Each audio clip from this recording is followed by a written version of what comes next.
میں یہ چاہتا ہوں کہ ہمارا جو یوتھ ہے وہ اس کو وہ نہ اسے ہو جو میرے سے ہوئی جب میں پہلی دفعہ برطانیہ گیا.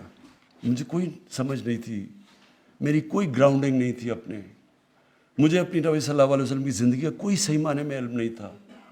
ہمارے لیے ہمارے انگلش میڈیم ایجوکیشن نے بیسکلی ہمارے تاثر یہ ڈال دیا کہ ہم سب پیچھے ہیں، ہمارا دین آؤٹ ڈیٹڈ ہے، ہمارا کلچر پیچھے ہے، اور جو بھی ہے تو وہ مغرب ہے. اور یہ بدقسمتی سے ابھی بھی ہمارے بچوں میں جس طرح کا سوشل میڈیا پہ کانٹینٹ آ رہا ہے، فلمیں آتی ہیں، سب کچھ آتا ہے. تو دیکھیں، دین میں تو کوئی زبردستی نہیں ہے. قرآن کی تو آیت ہے، اللہ کا تو حکم ہے کہ دین میں زبردستی نہیں ہے. وہ کیوں نہیں ہے؟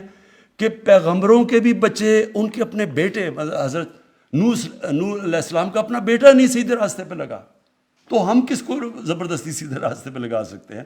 حضرت لوط علیہ السلام کی بیوی نہیں سیدھے راستے پہ لگی، تو ہم کون ہیں؟ تو دین میں زبردستی تو نہیں ہے، لیکن کم از کم ہمارے بچوں کو چوائس تو پتہ چل جائے گا. اگر یہ راستے پہ چلو گے تو یہ اس کے مسئلے ہیں، اور اگر اس راستے پہ چلو گے تو یہ ہے کہ یہ جو آپ قرآن میں آپ کہتے ہیں کہ اللہ مجھے ان کے راستے پہ لگا، نعمتیں جن کو بخشیں، وہ نعمتوں کا راستہ یہ ہے، جو تباہی کا راستہ ہے وہ یہ ہے. پتہ تو چلے بچوں کو، چوائسز تو اپنے بچوں کے سامنے رکھیں. ابھی تک تو میں آپ کو یقین دلاتا ہوں کہ یہ میرے کئی ماں باپ اگر دیکھ رہے ہوں گے، ان کو پتہ ہے کہ وہ بچے، وہ جب ماں باپ کہتے ہوں گے نا کہ جی یہ تم یہ پڑھو، نماز پڑھو، وہ کہتے ہیں یہ پتہ نہیں کون سی باتیں کر رہی ہیں. میری والدہ جس کے میں بہت پیار کرتا تھا، وہ مجھے سارا وقت کہتی رہتی تھی، میں سمجھتا تھا ان کو کیا پتہ، دنیا تو یہ آگے نکل گئی ہے، یہ تو پرانی باتیں کر رہی ہیں.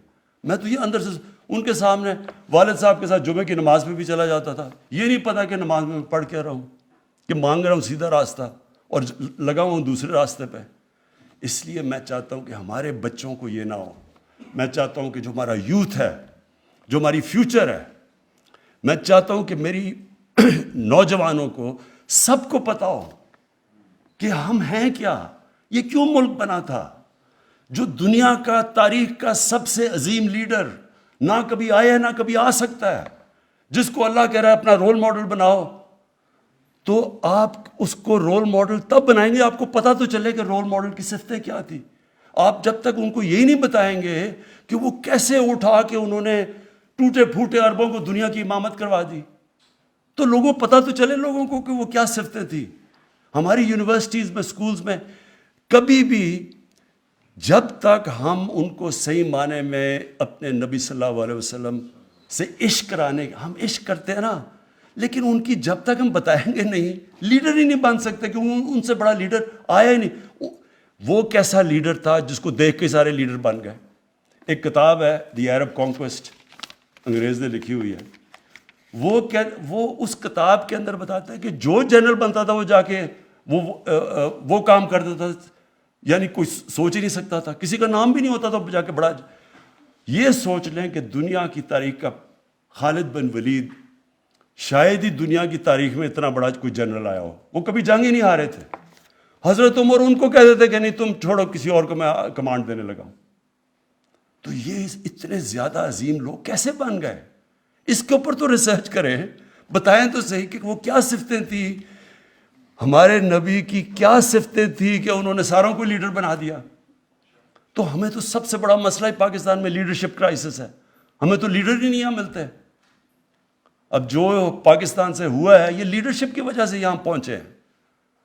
تو ان کی جب ہم بچوں کو، نوجوانوں کو، ان کو آگے سے جب، اور یہ تو ہم دھوم دھام سے مچائیں گے، اور میں اپنے سارے ایم این ایز کو، سارے منسٹرز کو کہہ رہا ہوں کہ اس ہفتے میں آپ نے پوری طرح شرکت کرنی ہے، حصہ لینا ہے، ایک ایسا ربیع الاول بنانا ہے جو کبھی پاکستان کی تاریخ میں نہیں بنا. یہ تو لیکن آگے ہم نے اس کو اس سے بھی اوپر لے کے جانا ہے. اور آگے میں یہ چاہوں گا سب سے زیادہ کہ اسکولوں کے اندر رٹانی بچوں کا، بچے کی دفعہ رٹ لیتے ہیں، باقاعدہ بچوں سے پتہ چلیں کہ کیا وہ سمجھ گئے ہیں کہ یہ کیا تھا عظمت کا راستہ.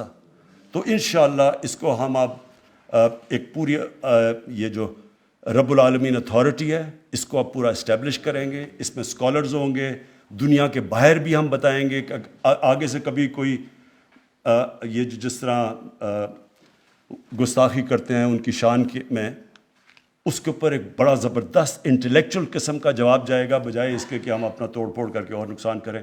اور اندر اپنے اسکولوں کا ہم مانیٹر کریں گے. جو چیئرمین ہوگا اس کمیٹی کا، اس کا کام ہوگا کہ اوور آل سارے علماء پاکستان میں ان سے سب سے رابطے کریں. بڑے بڑے ہمارے علماء بیٹھے ہوئے ہیں، کوشش کریں کہ ہم ساری کئی جوائنٹ ہم اکٹھے مل کے اسٹیٹمنٹس دیں، بجائے کوئی کسی کی 1.5 انچ کی مسجد ادھر ہے ادھر ہے. کوئی مشترکہ ایک پلان کریں، لیکن اسکالرز مل کے بیٹھ کے کریں. کوشش کریں کہ اب اپنے ملک کو واقعی ادھر لے کے جائے جو کہ 74 سال پہلے یہ ملک جب جس ویژن کے نام پہ بنا تھا.